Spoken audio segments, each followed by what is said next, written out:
For more than a decade, Running Man has been this huge, beloved staple of Korean television. You know, it's the kind of show whole families watch together. But believe it or not, it recently got caught up in a massive controversy. And it was all because of a game that was supposed to be just a bit of fun. So that really is the big question, isn't it?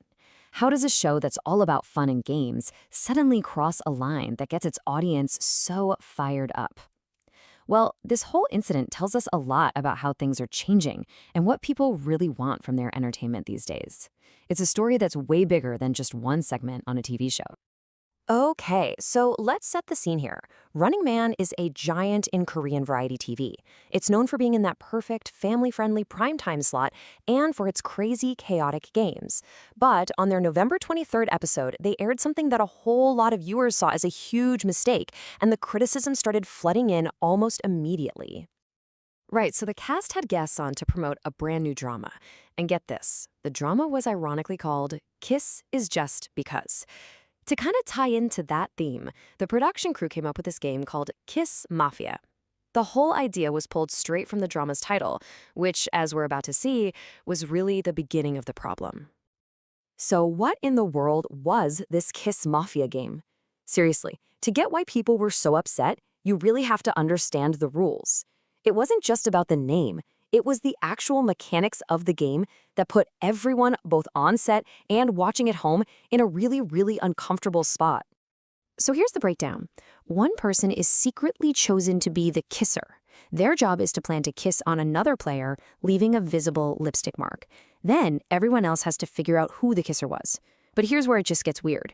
The way they were supposed to identify the culprit was by actually touching and even smelling the lipstick mark on the person's skin.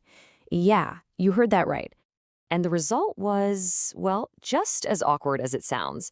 The game kicked off with Ji-suk Jin, a veteran cast member, giving his castmate Young Se-chan a light kiss on the cheek. But even with this pretty tame start, the discomfort was written all over their faces. It created this super cringy vibe that the cameras, of course, captured every second of. And Young Se-chan's reaction really says it all. Right after it happened, his first comment was, "It smells like dad." Now, he was obviously trying to cut the tension with a joke, but what it really did was just highlight how bizarre and personal the whole situation was. It wasn't funny in a clever way, it was just awkward. It really showed that a personal boundary had just been crossed on camera. And from there, it just got worse. When the guest actress and Yoonjin had to participate, the whole thing felt even more invasive, and the atmosphere got even more cringeworthy. You could see the production team was just leaning into it too. They used on-screen graphics and editing to make a joke out of collecting lip marks, pushing the cast to keep going even though you could tell they were uncomfortable. Eventually, you could tell the feeling on set just boiled over. As the game dragged on, you can hear another cast member just exclaim, "Disgusting." And that wasn't some scripted line. It was a totally raw, genuine reaction to what was going on. I mean, when your own cast is having that kind of reaction on camera, that's a pretty clear sign you've gone from comedy to something that's just plain unpleasant. And that discomfort wasn't just on the set. It was felt by thousands and thousands of people watching from their couches. The broadcast instantly set off a firestorm online. People were confused, they were angry, and they had some very specific reasons why they thought this game was completely unacceptable. So the backlash really boiled down to a few key things. People felt the whole idea was just old-fashioned and totally insensitive, especially for a show that's supposed to be family-friendly. Using forced physical contact, what's often called skinship in Korean entertainment, for a cheap laugh just felt so out of date, like a joke from the totally different era. On top of that, people thought the whole game was just lazy, a simple gimmick. And for a lot of people, the old excuse of, hey, it's just a game, was not going to fly this time. And that was the number one issue here. That whole it's just a game defense completely fell flat. See, calling something good fun doesn't really work when you're forcing people into situations that are visibly invasive and awkward. Viewers felt that the cast was put in this impossible position where they had to just play along for the sake of the show. And watching that, it's not entertaining, it's just uncomfortable. So what's the bigger picture here? Because this really isn't just about one bad game on one episode. This whole incident is like a perfect case study of a much larger cultural shift. It makes you ask some serious questions about how these classic legacy shows are adapting or maybe failing to adapt to what a modern audience actually wants to see. And this right here, this gets to the absolute heart of it all, how variety show humor has completely changed. Back in the day, yeah, excessive physical contact or skinship and all sorts of physical gags were the bread and butter of these shows. But today's audiences?